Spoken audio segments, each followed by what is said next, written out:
You ask Tiger to solve. This deals with linear equations with one unknown. The final result is c equals 80. Let's solve it step by step. Simplify the expression. Expand the parentheses.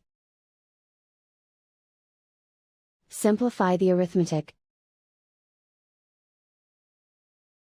Group all c terms on the left side of the equation. Subtract 9c from both sides. Group like terms. Simplify the arithmetic.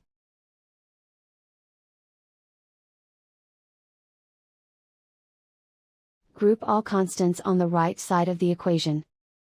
Subtract 80 from both sides.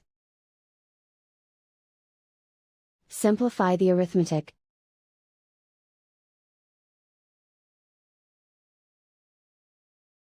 Isolate the c.